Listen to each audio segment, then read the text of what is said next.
ಓಂ ಭೇದ ವ್ಯಪದೇಶಾಚ್ಚ ಓಂ. ಚತುರ್ಮುಖ ಬ್ರಹ್ಮಾದಿಗಳು ಆನಂದಮಯರಲ್ಲ, ಪರಮಾತ್ಮನೇ ಆನಂದಮಯ ಅಂತ ಅನ್ನೋದನ್ನ ಮತ್ತೊಂದು ಹೇತುವನ್ನು ವಿವರಿಸಿ ತೋರಿಸ್ತಾ ಇದ್ದಾರೆ. ಅದಕ್ಕೆ ಭೇದ ವ್ಯಪದೇಶಾಚ್ಚ ಅಂತ ಸೂತ್ರ. ಇಲ್ಲಿ ಆ ಸೂತ್ರವನ್ನ ಹೀಗೆ ಈ ಮುಂದಿನಂತೆ ಆಚಾರ್ಯರು ಈಗ ವ್ಯಾಖ್ಯಾನ ಮಾಡಿದ್ದಾರೆ. ಜೀವರಿಗೂ ಜೀವ ಪರಮಾತ್ಮರಿಗೂ ಭೇದ ಇದೆ ಅಂತನ್ನುವುದು ಎಲ್ಲ ಕಡೆ ಕಂಡು ಬಂದಿದೆ. ಆದ್ದರಿಂದ ಭೇದವೇ ಇರುವುದರಿಂದ ಇವರೆಲ್ಲರೂ ಕೂಡ ಸ್ವಲ್ಪ ಸ್ವಲ್ಪ ಆನಂದವುಳ್ಳವರಾಗಬಹುದೇ ಹೊರತು ಅಪರಿಮಿತ ಆನಂದವುಳ್ಳವರಾಗುವುದು ಸಾಧ್ಯ ಇಲ್ಲ. ಆದ್ದರಿಂದ ಪರಮಾತ್ಮನೇ ಅನ್ನಮಯ, ಪ್ರಾಣಮಯ ಇತ್ಯಾದಿ ಶಬ್ದಗಳಿಂದ ವಾಚ್ಯನಾಗಿದ್ದಾನೆ ಅಂತಿಷ್ಟು ಬಂದಿದೆ.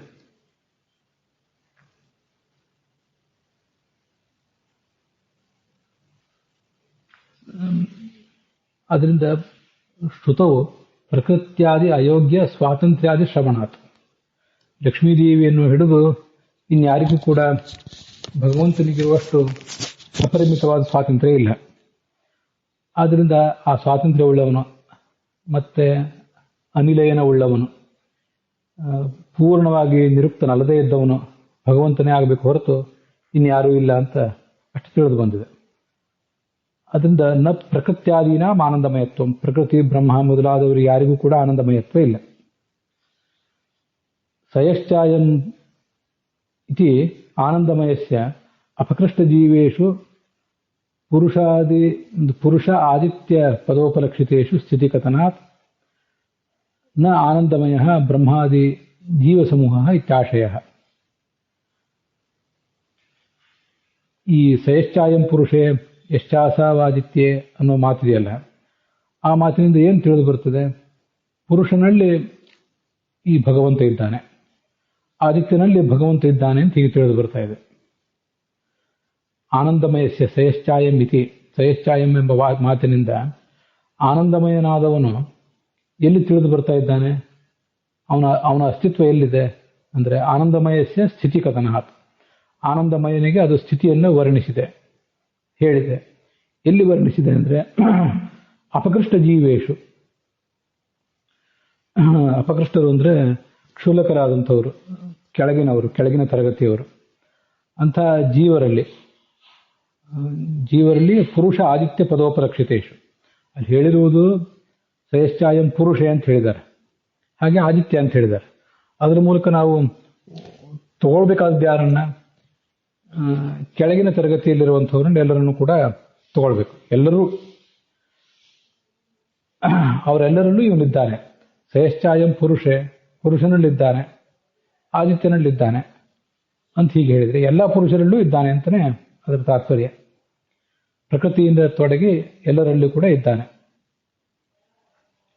ಪುರುಷ ಅಂತಿಗೆ ಬಂದಿದ್ದರಿಂದ ಗುರು ಬ್ರಹ್ಮ ಗುಣಾಧಿಕ್ಯಾತ್ ಪ್ರಜ್ಞಾನಾತ್ ಪುರುಷ ಸ್ಮೃತಃ ಅಂತ ಭಾಗವತ ತಾತ್ಪರ್ಯದಲ್ಲಿರುವುದರಿಂದ ಗುರು ಅಂದರೆ ಗುಣಾಧಿಕನಾದ ಪರಬ್ರಹ್ಮ, ಅವನನ್ನು ತಿಳಿಯುವ ಶಕ್ತಿ ಉಳ್ಳಂತಹ ಎಲ್ಲರೂ ಕೂಡ ಲಕ್ಷ್ಮೀದೇವಿಯಿಂದ ತೊಡಗಿ ಪ್ರತಿಯೊಬ್ಬರೂ ಕೂಡ, ಅವಳು ಈ ಸಂಸಾರದಲ್ಲಿ ಇದ್ದವಳಲ್ಲ, ಸಂಸಾರದಿಂದ ಮುಕ್ತಿ ಪಡೆಯಬೇಕಾದವಳಲ್ಲ, ಆದರೂ ಕೂಡ ಭಗವಂತನ ಜ್ಞಾನವನ್ನು ಆಕೆ ಇನ್ನೂ ಪಡ್ಕೋತಾನೆ ಇದ್ದಾಳೆ. ಆದ್ದರಿಂದ ಅವಳು ಪುರುಷನೇ. ಹೀಗೆ ಪುರುಷ ಮತ್ತು ಆದಿತ್ಯ ಎಂಬ ಪದದಿಂದ ನಾವು ಉಪಲಕ್ಷಣ ರೂಪದಿಂದ ಇಟ್ಕೊಳ್ಬೇಕಾದದ್ದು ಅಪಕೃಷ್ಟ ಜೀವರಾದಂಥ ಎಲ್ಲರನ್ನೂ ಕೂಡ, ಪರಮಾತ್ಮನಿಗಿಂತ ಕೆಳಗಿರುವಂತಹ ಪ್ರತಿಯೊಬ್ಬರನ್ನೂ ಕೂಡ ಅವರಲ್ಲಿ ಸ್ಥಿತಿ ಇದೆ ಈ ಭಗವಂತನಿಗೆ. ಇವರೆಲ್ಲರಲ್ಲಿ ಅವನು ಅಂತರ್ಯಾಮಿಯಾಗಿದ್ದಾನೆ. ಇದನ್ನೇ ಈ ಅಂತರ್ಯಾಮಿ ಬ್ರಾಹ್ಮಣ ಅಂತ ಈ ಬೃಹದಾರಣ್ಯಕ ಉಪನಿಷತ್ತು ವರ್ಣನೆ ಮಾಡೋದು. ಪೃಥ್ವಿಯಲ್ಲಿದ್ದಾನೆ, ತೇಜಸ್ಸಿನಲ್ಲಿದ್ದಾನೆ, ತಮಸ್ಸಿನಲ್ಲಿದ್ದಾನೆ ಅಂತ ಬಂದಿದೆ. ವಾಯುವಿನಲ್ಲಿದ್ದಾನೆ, ಅವನೊಳಗಿದ್ದಾನೆ, ತಮಸ್ಸನ್ನು ನಿಯಂತ್ರಿಸ್ತಾ ಇದ್ದಾನೆ. ಆದರೆ ತಮಸ್ಸಿಗೆ ಅವನು ಯಾರು ಅಂತ ಪೂರ್ಣವಾಗಿ ಗೊತ್ತಿಲ್ಲ ಅನ್ನೋದನ್ನೆಲ್ಲ ಹೇಳಿರುವುದು ಆ ಅಂತರ್ಯಾಮಿ ಬ್ರಾಹ್ಮಣದಲ್ಲೇ. ಸ್ಥಿತಿ ಅಂದರೆ ಬರೀ ಇರುವುದಲ್ಲ, ಇದ್ದು ಅವುಗಳನ್ನು ನಿಯಂತ್ರಿಸುವುದು. ಆದ್ದರಿಂದ ಆನಂದಮಯ ಯಾರು ಅಂದರೆ ಪರಮಾತ್ಮನೇ ಆಗಬೇಕೇ ಹೊರತು ಬ್ರಹ್ಮಾದಿ ಜೀವ ಸಮೂಹರಲ್ಲ. ಬ್ರಹ್ಮಾದಿ ಯಾವ ಜೀವರು ಕೂಡ ಆನಂದಮಯ ಶಬ್ದವಾಚ್ಯರಲ್ಲ ಅಂತ ಅದರ ತಾತ್ಪರ್ಯ. ಅದಕ್ಕೆ ಅವರು ಮುಂದೆ ಮತ್ತೊಂದು ಪ್ರಶ್ನೆ ಮಾಡ್ತಾರೆ. ಇರಲಿ, ಆನಂದಮಯ ಈ ಪರಬ್ರಹ್ಮನೇ ಆಗಿರಲಿ, ಆದರೆ ಅವನಿಗೂ ಈ ಬ್ರಹ್ಮಾದಿಗಳಿಗೂ ಭೇದವೇ ಇಲ್ವಲ್ಲ. ಆ ಭೇದವೇ ಇಲ್ಲ ಆದ್ರಿಂದ ಅವನೊಬ್ಬನನ್ನ ಆನಂದಮಯ ಅಂತ ಹೇಳಿ ಏನು ಲಾಭ ಆಯಿತು ಅಂತ ಈಗ ಪ್ರಶ್ನೆ ಮಾಡ್ತಿದ್ದಾರೆ. ಅವನನ್ನು ಬ್ರಹ್ಮಮಯ ಆನಂದಮಯ ಅಂತ ಹೇಳಿದ್ರಿಂದ ಉಳಿದವರೆಲ್ಲರನ್ನೂ ಕೂಡ ಆನಂದಮಯ ಅಂತ ಹೇಳಿದಂತಾನೆ ಆಯಿತು. ಬ್ರಹ್ಮಾದಿಗಳಿಗೆ ಭೇದವೇ ಇಲ್ಲ. ಅದಕ್ಕೆ ನೀವೇನೋ ಭೇದವನ್ನು ಹೇಳ್ತೇವೆ ದ್ವೈತಿಗಳು, ಆದರೆ ನೀವು ಹೇಳುವ ಭೇದಕ್ಕೆ ಅನೇಕ ಶ್ರುತಿಗಳಿಂದ ವಿರೋಧ ಇದೆಯಲ್ವಾ? ಯಾವ ಶ್ರುತಿಗಳು? ತತ್ವಮಸಿ ಇತ್ಯಾದಿ ಶ್ರುತಿಗಳಿಂದ ವಿರೋಧವಿದೆ. ತತ್ವಮಸಿ ಇದಂ ಸರ್ವಂ ಖಲ್ವಿದಂ ಬ್ರಹ್ಮ ಇತ್ಯಾದಿ ವೇದವಾಕ್ಯಗಳಿಂದ ತದ್ಭೇದಸ್ಯ ಜೀವ ಬ್ರಹ್ಮರ ಭೇದಕ್ಕೆ ವಿರೋಧವಿದೆ ಇತ್ಯತಃ. ಆ ಪ್ರಶ್ನಕ್ಕೆ ಉತ್ತರ ರೂಪವಾಗಿ ಆಚಾರ್ಯರು ಭಾಷ್ಯದಲ್ಲಿ ಉತ್ತರ ಕೊಡ್ತಿದ್ದಾರೆ. ನಚ ತತ್ವಮಸಿ ಅಹಂ ಬ್ರಹ್ಮಾಸ್ಮಿ ಇತ್ಯಾದಿ ಶ್ರುತಿ ವಿರೋಧ. ಛಾಂದೋಗ್ಯ ಉಪನಿಷತ್ತಿನ ಮಾತಿನಿಂದಾಗಲಿ, ಬೃಹದಾರಣ್ಯಕ ಉಪನಿಷತ್ತಿನ ಮಾತಿನಿಂದಾಗಲಿ, ಮತ್ತಾವುದೇ ಮಾತಿನಿಂದಾಗಲಿ ಜೀವ ಬ್ರಹ್ಮರ ಭೇದಕ್ಕೆ ವಿರೋಧ ಅಂತ ಅನ್ನೋದಿಲ್ಲ ಅಂತ ತಾತ್ಪರ್ಯ. ಈ ಶ್ರುತಿಗಳು ಅದ್ವೈತದ ಅರ್ಥವನ್ನು ಪ್ರತಿಪಾದನೆ ಮಾಡ್ತವೆ ಅಂತಾಗಿದ್ದರೆ ಆವಾಗ ನೀವು ಹೇಳಿದಂತೆ ನಡೀತಿತ್ತು. ಅದು ಅದೇ ಇಲ್ವಲ್ಲ. ಶ್ರುತಿಗಳು ಅದ್ವೈತವನ್ನು ಪ್ರತಿಪಾದನೆ ಮಾಡುವುದೇ ಇಲ್ಲ. ಭವೇದೇತತ್ ಯದಿ ಏತತ್ ಯದಿ ಏತಶ್ರುತೀನಾಂ, ಒಂದು ವೇಳೆ ಈ ಶ್ರುತಿಗಳಿಗೆ ಸರ್ವಂ ಖಲ್ವಿದಂ ಬ್ರಹ್ಮ ತತ್ವಮಸಿ ಇತ್ಯಾದಿ ಶ್ರುತಿಗಳಿಗೆ ಅದ್ವೈತಾರ್ಥತ ಅದ್ವೈತವನ್ನು ಪ್ರತಿಪಾದನೆ ಮಾಡುವ ಉದ್ದೇಶವಿದ್ದರೆ ಅವು ನೀವು ಮಾಡಿದ ಪ್ರಶ್ನೆ ಸರಿಯಾಗ್ತಿತ್ತು. ನಚೈವಂ, ತಾತ್ಪರ್ಯವೇ ಇಲ್ಲ. ಯಾಕೆ ಹಾಗೆ ಅಂದರೆ ನಾಮಾನಿ ಸರ್ವಾಣಿ ಯಮಾವಿಶಂತಿ ಇದು ಬಾಲ್ಯವೇ ಶ್ರುತಿ ತತ್ತಶಬ್ದ ವಾಚ್ಯತ್ವ ಉಕ್ತೇ.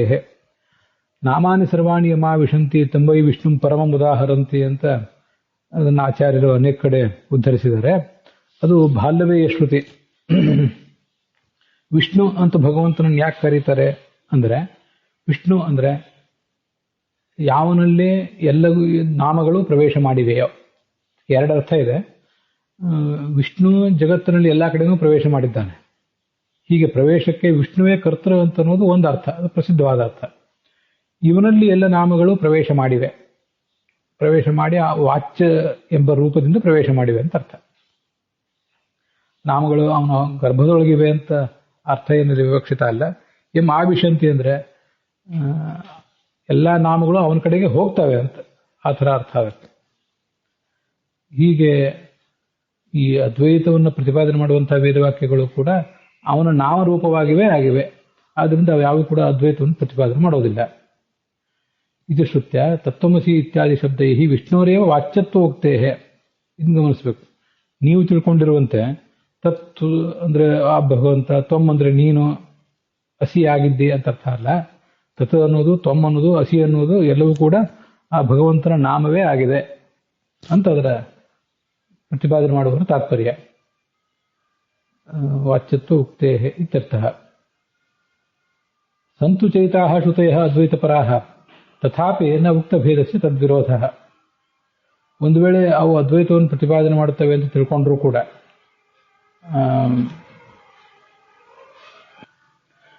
ಸಂತು ಚೈತಾಃ ಶ್ರುತಯಃ ಅದ್ವೈತಪರಾಃ ಅನ್ನೋ ಮಾತಿಗೆ ಈ ಮುಂದಿನಂತೆ ಅರ್ಥ. ಈಗ ಹಿಂದೆ ಹೇಳಿದಂತೆ ಇದು ಅದ್ವೈತ ಪರ ಅಲ್ವೇ ಅಲ್ಲ ಅಂತ ಒಂದು ಅಭಿಪ್ರಾಯ. ಅದ್ವೈತ ಪರ ಅಲ್ವೇ ಅಲ್ಲ ಅಂತಾದಾಗ ಅವೆಲ್ಲವೂ ಭಗವಂತನ ನಾಮ. ವಿಶ್ವಂ ವಿಷ್ಣು ವಷಟ್ಕಾರ ಭೂತ ಭವ್ಯ ಭೂತ್ಪ್ರಭು ಇತ್ಯಾದಿ ಶಬ್ದಗಳು ಹೇಗೆ ಭಗವಂತನ ನಾಮವಾಚಕಗಳು, ಪ್ರತಿಯೊಂದು ಕೂಡ ನಾಮವೇ ಅಲ್ಲಿ. ಅದರಂತೆ ತತ್ ತ್ವಮ್ ಅಸಿ ಮೊದಲಾದವು ಕೂಡ ಪ್ರತಿಯೊಂದು ಕೂಡ ನಾಮಗಳೇ. ಅವು ಹೇಗೆ ನಾಮ ಅಂತ ಅನ್ನೋದನ್ನ ಮುಂದೆ ಹೇಳ್ತೇನೆ. ಒಂದು ವೇಳೆ ಅದು ನಾಮ ಅಲ್ಲ, ಏನೋ ಒಂದು ಅನ್ವಯಾರ್ಥವನ್ನು ಹೇಳ್ತದೆ. ರಾಮನಃ ವನಂ ಗಚ್ಚತಿ, ರಾಮನು ಕಾಡಿಗೆ ಹೋಗ್ತಾನೆ ಅನ್ನುವಂತೆ ಒಂದು ವಾಕ್ಯವನ್ನು ತಾತ್ಪರ್ಯವನ್ನು ಅದು ಹೇಳ್ತದೆ ಅಂತ ಇಟ್ಕೊಂಡ್ರು ಕೂಡ ಅದರಲ್ಲಿಯೂ ನೀವು ಅದ್ವೈತಿಗಳು ಹೇಳುವಂತೆ ಅದು ಅದ್ವೈತವನ್ನು ಪ್ರತಿಪಾದನೆ ಮಾಡ್ತದೆ ಅಂತ ತಿಳ್ಕೊಂಡ್ರು ಕೂಡ ಅದ್ವೈತ ಯಾವ ಅರ್ಥದಲ್ಲಿ? ಅದ್ವೈತ ನೀವು ಹೇಳುವಂತೆ ಜೀವ ಬ್ರಹ್ಮನಿಗೆ ಪೂರ್ಣವಾದ ಅಭೇದವನ್ನೇ ಹೇಳ್ತದೆ ಅಂತ ತಾತ್ಪರ್ಯ ಅಲ್ಲ. ಹಾಗಾದ್ರೆ ಏನು ಅದ್ವೈತವನ್ನು ಹೇಳುವುದು ಅಂದರೆ ಅದನ್ನು ತಾತ್ಪರ್ಯ ಮುಂದೆ ಹೇಳ್ತಾರೆ. ತಥಾಪಿ ನ ಉಕ್ತ ಭೇದಸ್ಯ ವಿರೋಧ. ಏನು ಜೀವಬ್ರಹ್ಮರಿಗೆ ಭೇದವನ್ನು ನಾವು ಹೇಳಿದ್ದೀವಿ, ಆ ಭೇದಕ್ಕೆ ಏನೂ ವಿರೋಧ ಅಂತ ಅನ್ನೋದಿಲ್ಲ. ಭಗವತಃ ಸಕಲ ಸ್ವಾಮಿತ್ವೇನ ಐಕ್ಯ ವ್ಯಪದೇಶ ಉತ್ಪತ್ತೇ. ಭಗವಂತ ಈ ಜಗತ್ತಿನಿಂದ ಅಭಿನ್ನ, ಜಗತ್ತು ಭಗವಂತನಿಂದ ಅಭಿನ್ನ, ಅದನ್ನು ಒಪ್ಪೋಣ. ಈ ಹೇಗೆ ಅಭಿನ್ನ ಅಂದ್ರೆ ಯಾವ ಅರ್ಥದಲ್ಲಿ ಅಭಿನ್ನ ಅಂದ್ರೆ ಸ್ವಾಮಿತ್ವೇನ, ಜಗತ್ತೆಲ್ಲವೂ ಭಗವಂತನ ಅಧೀನಕ್ಕೆ ಒಳಪಟ್ಟಿದೆ, ಅವನ ಅಧೀನತೆಗೆ ಒಳಪಟ್ಟಿದೆ, ಅವನ ಜಗತ್ತಿಗೆ ಸ್ವಾಮಿಯಾಗಿದ್ದಾನೆ. ಆದ್ರಿಂದ ಐಕ್ಯ ಅಂತ ಅದರ ತಾತ್ಪರ್ಯ. ಇದು ನಮಗೆ ವಿಚಿತ್ರವಾಗಿ ಕಾಣಿಸ್ತದೆ. ಯಾರಾದರೂ ಒಬ್ಬ ವ್ಯಕ್ತಿ ಇನ್ನು ಮತ್ತೊಂದು ವ್ಯಕ್ತಿ ಅಥವಾ ವಸ್ತುವಿಗೆ ಸ್ವಾಮಿಯಾದ ಮಾತ್ರಕ್ಕೆ ಅವ್ರನ್ನ ಏಕ ಅಂತ ಹೇಳುವುದು ಹೇಗೆ ಅಂತ ಪ್ರಶ್ನೆ ಬರ್ತದೆ. ಅದು ಎಲ್ಲ ವ್ಯವಹಾರದಲ್ಲಿಯೂ ಎಲ್ಲ ಭಾಷೆಗಳಲ್ಲಿಯೂ ಕೂಡ ಆ ಥರದ್ದು ಇದ್ದೇ ಇದೆ. ಆದರೂ ನಾವು ಅದನ್ನ ಸ್ವಲ್ಪ ತಿಳ್ಕೊಳ್ಬೇಕು. ಅದಕ್ಕಾಗಿ ಪ್ರಮಾಣ ಪುರಸ್ಸರವಾಗಿಯೇ ಅದನ್ನ ಪ್ರತಿಪಾದನೆ ಮಾಡ್ತಾರೆ. ಇತ್ಯೇತತ್ ಪ್ರಮಾಣೇನ ಆಹ, ಪ್ರಮಾಣದ ಮೂಲಕವಾಗಿ ಆಚಾರ್ಯರು ಇದಂ ಎಂಬ ಮಾತಿನಿಂದ ಹೇಳಲಿಕ್ಕೆ ಹೊರಟಿದ್ದಾರೆ. ಇದಂ ಹಿ ವಿಶ್ವಂ ಭಗವಾನಿವೇತರೋ ಯಥೋ ಜಗತ್ಸ್ಥಾನ ನಿರೋಧ ಸಂಭವ, ಇದು ಭಾಗವತದಲ್ಲಿ. ಇದಂ ಹಿ, ಈ ವಿಶ್ವ ಏನಿದೆ ಇದು ಭಗವಾನಿವ, ಭಗವಂತನಂತೆ. ಇವನಿಂದಲೇ ಈ ಜಗತ್ತಿಗೆ ಉತ್ಪತ್ತಿ, ಅದರ ಪಾಲನೆ, ಅದರ ನಾಶ ಇದೆಲ್ಲವೂ ಕೂಡ ಆಗುವುದು ಅಂತ ಅದರ ತಾತ್ಪರ್ಯ. ಇದು ನೀವು ನಿಮ್ಮ ಪುಸ್ತಕಗಳಲ್ಲಿ ಟಿಪ್ಪಣಿಯಲ್ಲಿ ಗಮನಿಸಬಹುದು. ಭಾಗವತದ 1ನೇ ಸ್ಕಂದದ 5ನೇ ಅಧ್ಯಾಯದ 20ನೇ ಶ್ಲೋಕ ಇದು. ಅದಕ್ಕೆ ಸಂಬಂಧಪಟ್ಟಂತೆ ಹಿಂದೆ ಭಾಗವತ ಪ್ರವಚನದಲ್ಲಿ ನಾವು ನೋಡಿದ್ದೇವೆ. ಇಲ್ಲಿಯೂ ಕೂಡ ಈ ಬ್ರಹ್ಮಸೂತ್ರ ಭಾಷ್ಯದ ಪಾಠದಲ್ಲೇ ಅದ್ರ ಬಗ್ಗೆ ಒಂದ್ಸರಿ ಬಂದಿದೆ ಅಂತ ನೆನಪು. ಅದೇನೇ ಇರಲಿ, ಇದಂ ಹಿ ವಿಶ್ವಂ ಭಗವಾನ್ ನಿವೇತರ ಅಂತ ಅನ್ನೋದಕ್ಕೆ ಅರ್ಥ ಏನು? ಸ್ವಲ್ಪ ತ್ರಿವಿಕ್ರಮ ಪಂಡಿತರು ಮತ್ತು ಉಳಿದ ವ್ಯಾಖ್ಯಾನಕಾರರು ಅದನ್ನ ಬೇರೆ ರೀತಿಯಾಗಿ ಹೇಳಿದ್ದಾರೆ. ಈ ವಿಶ್ವವೆಲ್ಲವೂ ಕೂಡ ಭಗವನ್ಮಯವಾಗಿದೆ ಅಂತ ಈಗ ಅದರ ತಾತ್ಪರ್ಯ. ಅವನ ಹೋಲಿಕೆಯನ್ನು ಕೂಡ ಅದು ಪಡೆದಿದೆ. ಪ್ರಪಂಚದ ಸ್ಥಿತಿ ಲಯ ಉತ್ಪತ್ತಿಗಳು ಭಗವಂತನ ಅಧೀನ ನೋಡಿ, ಅಲ್ಲ ಅದೇ ಬಂದಿದೆ. ಆತನ ಅಧೀನ ಆದ್ದರಿಂದ ಪ್ರಪಂಚಕ್ಕಿಂತ ಅದು ಭಿನ್ನನಾದರೂ ಕೂಡ ಪ್ರಪಂಚ ರೂಪ ಅಂತ ಶಾಸ್ತ್ರದಲ್ಲಿ ವರ್ಣಿಸಲ್ಪಡ್ತಾನೆ. ಅದು ತಮಗೆಲ್ಲ ಗೊತ್ತಿದ್ದೇ ಇದೆ ಅಂತ ವೇದವ್ಯಾಸರು ಮತ್ತು ನಾರದರ ನಡುವಿನ ಸಂವಾದ, ನಾರದರು ಭಗವಂತನಿಗೆ ಹೇಳ್ತಾರೆ. ಅವರು ಪ್ರಪಂಚ ಎಲ್ಲವೂ ಭಗವತ್ ಸ್ವರೂಪನೇ. ಅದು ಈಗ ಬೇರೆ ಬೇರೆ ಥರ ಅವ್ರು ಪೂರ್ವ ಅಭಿನ್ನ ಅಂತೆಲ್ಲ ಬೇರೆಯವರು ವ್ಯಾಖ್ಯಾನ ಮಾಡ್ತಾರೆ. ಆದರೆ ಆ ಪೂರ್ಣ ಅಭೇದವನ್ನು ನಾವು ಒಪ್ಪೋದಿಲ್ಲ. ಜಗತ್ತಿಗೆ ಪರಮಾತ್ಮನಿಂದಲೇ ಉತ್ಪತ್ತಿ ಲಯ ಮೊದಲಾದವುಗಳಾಗುವುದರಿಂದ ಆ ಉತ್ಪಾದಕನಾದ ಪರಮಾತ್ಮನಿಗೂ ಉತ್ಪಾದ್ಯವಾದ ಜಗತ್ತಿಗೂ ಭೇದವೇ ಇದೆ ಅಂತ ಈಗ ಗೊತ್ತಾಗ್ತದೆ. ಆದರೆ ಅಭೇದವನ್ನು ಹೇಳಿದಲ್ಲ ಕೆಲವು ಕಡೆ, ಅಂದ್ರೆ ಅದು ಆತನ ಅಧೀನ ಅಂತ ಇಷ್ಟು ಮಾತ್ರ ತಾತ್ಪರ್ಯ. ಇತರೋಪಿ ಭಗವಾನ್ ವಿಶ್ವಮಿವ ಸ್ವಾತಂತ್ರ್ಯಾತ್ ಅಂತ ಆಚಾರ್ಯರು ಅಲ್ಲಿ ಭಾಷ್ಯ ಬರೆದಿದ್ದಾರೆ. ಈ ಪರಮಾತ್ಮ ಇತರಹ ಅಪಿ, ಜಗತ್ತಿಗಿಂತ ಭಿನ್ನನೇ ಆದರೂ ಅವನು ವಿಶ್ವಮಿವ, ವಿಶ್ವದಂತೆ ಅಂತ ನೋಡಿ. ಇದಂ ವಿಶ್ವಂ ಭಗವಾನ್ ಇವ ಅಂತ ಬಂದಿದೆ. ವಿಶ್ವಂ ಇವ, ವಿಶ್ವವೇ ಅವನಲ್ಲ, ವಿಶ್ವದಂತೆ ಅಂತ ಅವನು ವ್ಯವಹಾರ ಮಾಡ್ತಾರೆ. ಯಾಕೆಂದ್ರೆ ಅದು ಆತನ ಅಧೀನನಾದ್ದರಿಂದ. ಹೀಗೆ ಸರ್ವಂ ಖಲ್ವಿದಂ ಬ್ರಹ್ಮ ಮೊದಲಾದ ಒಂದು ವಾಕ್ಯಗಳಿಗೂ ಕೂಡ ಅದೇ ತಾತ್ಪರ್ಯ ನೋಡಿ. ಅಲ್ಲಿ ಶಬ್ದ ಸರಿಯಾಗಿ ಗಮನಿಸಿ. ಆಚಾರ್ಯರ ಭಾಷ್ಯ ವಾಕ್ಯ ಭಗವಾನ್ ಅಂದರೆ ಭಗವಂತನಾದ ನಾರಾಯಣನು ಇತರಹ ಅಪಿ, ಜಗತ್ತಿಗಿಂತ ಭಿನ್ನನಾದರೂ ವಿಶ್ವಮಿವ, ವಿಶ್ವದಂತೆ ಇದ್ದಾನೆ ಅಂದ್ರೆ ವಿಶ್ವದಂತೆ ಇದ್ದಾನೆ ಅಂತ ವರ್ಣಿಸಲ್ಪಡ್ತಾನೆ. ಅದು ಹೇಗೆ ಅಂದ್ರೆ ಸ್ವಾತಂತ್ರ್ಯ ಇರುವುದರಿಂದ ಅಂತ. ಇದಕ್ಕೆ ತ್ರಿವಿಕ್ರಮ ಪಂಡಿತಾಚಾರ್ಯರು ಇದನ್ನೊಂದೇ ರೀತಿಯಾಗಿ ಬೇರೆ ರೀತಿ ವ್ಯಾಖ್ಯಾನ ಮಾಡಿದ್ದಾರೆ. ಇದು ಈ ಹಿಂದೆನೂ ಕೂಡ ಇಲ್ಲಿ ಬ್ರಹ್ಮಸೂತ್ರ ಭಾಷ್ಯದಲ್ಲಿ ಒಂದ್ ಕಡೆ ಬಂದಿದೆ ನೆನಪು. ನಾವು ಮುಂದೆ ಸಪ್ತ ಪ್ರದೀಪ ನೋಡುವಾಗ ಅದನ್ನ ಮತ್ತೊಂದ್ಸರಿ ನೋಡ್ತೇವೆ.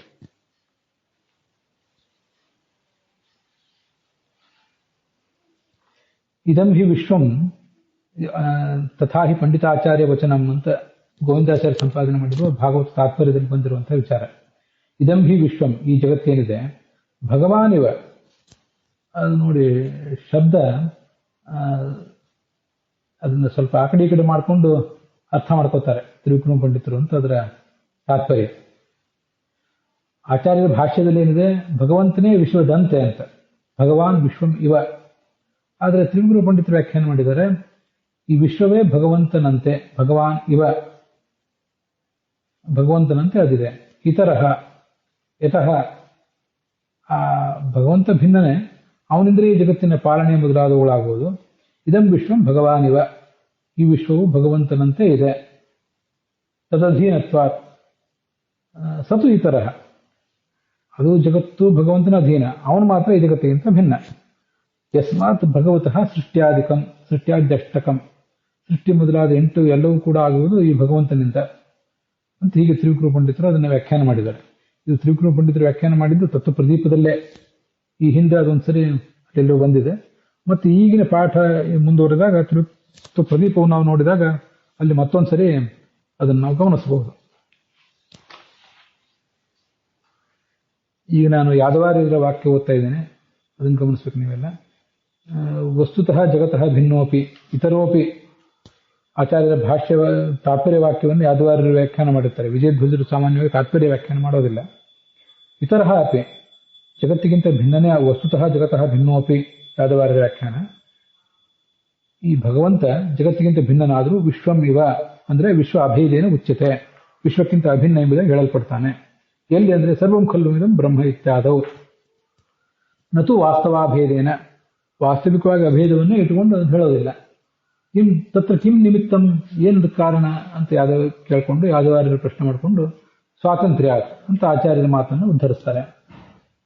ಅವನು ಈ ಜಗತ್ತಿಗಿಂತ ಸ್ವತಂತ್ರ ಅಂದ್ರೆ ವಿಶ್ವಸತ್ತಾ ಆದಿ ಪ್ರದತ್ವಾದಿತ್ಯರ್ಥಃ, ಜಗತ್ತಿನ ಅಸ್ತಿತ್ವ, ಅದರ ಪಾಲನೆ, ಅದರ ನಾಶ ಇದೆಲ್ಲವೂ ಕೂಡ ಈ ಭಗವಂತನಿಂದಲೇ ಆಗುವುದರಿಂದ ಅಂತ ತಾತ್ಪರ್ಯ ಆಯಿತು. ವಾಸ್ತವಾಭೇದವನ್ನೇ ಯಾಕೆ ಇಟ್ಕೋಬಾರ್ದು? ಹೇಗೋ ಅಭೇದವನ್ನು ಹೇಳಿದೆ ಶಾಸ್ತ್ರ, ಅದರಿಂದ ವಾಸ್ತವಾಭೇದವನ್ನೇ ಯಾಕೆ ಇಟ್ಕೊಂಡ್ಬಿಡಬಾರ್ದು? ನೀವೇನು ಅಭಿನ್ನದಂತೆ ಅಂತ ನೀವು ಯಾಕೆ ಹಠ ಹಿಡಿತೀರಿ ಅಂತ ಪ್ರಶ್ನೆ ಬಂದ್ರೆ, ಅದಕ್ಕೆ ಇತರೋಪಿ ಅಪಿ ಶಬ್ದ ಮೂಲೆ ಅಧ್ಯಾಹಾರ್ಯ, ಆ ಮೂಲದಲ್ಲಿ ಇತರೋಪಿ ಅಂತ ಭಾಗವತದಲ್ಲಿ ಇದಂ ಹಿ ವಿಶ್ವಂ ಭಗವಾನ್ ನಿವೇತರ ಅಂತ ಮಾತ್ರ ಇದೆ, ಅಪಿ ಅಂತಲ್ಲಿಲ್ಲ. ಆಚಾರ್ಯರು ಇತರೋಪಿ ಅಂತ ತಿಳ್ಕೊಂಡಿದ್ದಾರೆ, ಅದನ್ನು ಅಧ್ಯಾಹಾರ ಮಾಡ್ಕೊಂಡಿದ್ದಾರೆ. ಏನಾಗ್ತದೆ? ಯಾಕಂದ್ರೆ ಜಗತ್ತಿನ ಪಾಲನೆ, ನಾಶ ಮೊದಲಾದವುಗಳು ಅವನಿಂದ ಆಗ್ಬೇಕಾದ್ರೆ ಅದು ಜಗತ್ತು ಅವನಿಗಿಂತ ಭಿನ್ನವಾಗಿರ್ಬೇಕು. ಅದು ತಾನು ಜಗತ್ತೇ ಪರಮಾತ್ಮ ಸ್ವರೂಪ ಅಂದರೆ ತನ್ನಿಂದ ತನಗೆ ಸೃಷ್ಟಿ, ಪಾಲನೆ, ನಾಶ ಇತ್ಯಾದಿಗಳು ಆಗುವುದು ಏನಿದೆ? ಅದರಿಂದ ಸರಿಯಲ್ಲ.